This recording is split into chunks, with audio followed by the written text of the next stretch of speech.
ইকরাক আহমেদ তাকে হত্যা করা হয়েছিল 2015 সালে উত্তরপ্রদেশে। এবং তার অপরাধ কি ছিল? তার অপরাধ ছিল তার বাড়িতে এই সন্দেহ করা হয়েছিল যে তিনি তার বাড়িতে বিফ রেখেছেন, অর্থাৎ গো মাংস রেখেছেন, এবং সেটা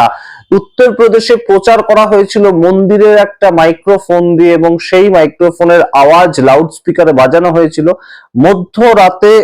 সেপ্টেম্বর মাসের 20 সেপ্টেম্বর 2015 সালে তার বাড়িতে গিয়ে চড়াও হয় বেশ কিছু যুবক, প্রায় 18 জন ছিল, তার মধ্যে দুজন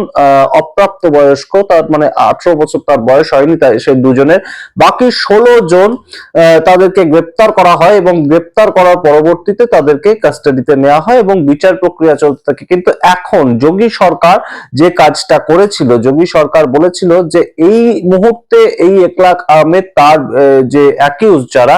তাদের সম্পূর্ণ ছেড়ে দেওয়া হোক এবং এই কেসটাকে বন্ধ করে দেওয়া হোক, তেমন একটা সরকারি অর্ডার এসেছিল। এবং এই সরকারি অর্ডারটা কোথাও গিয়ে সম্পূর্ণ নস্যাৎ করে দিয়ে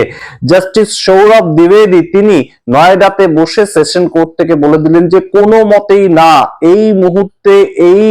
ফাইল বন্ধ করা যাবে না। যেখানে মব লিঞ্চিং এর মতন ঘটনা করে একজন মানুষকে মেরে ফেলা হয়েছে, সেখানে যদি এই ফাইল বন্ধ করে দেওয়ার নির্দেশ দেওয়া হয়, তাহলে কোনো মতেই এই মুহূর্তে সমাজে সেটার ভালো একটা প্রতিচ্ছবি গিয়ে দাঁড়াবে না।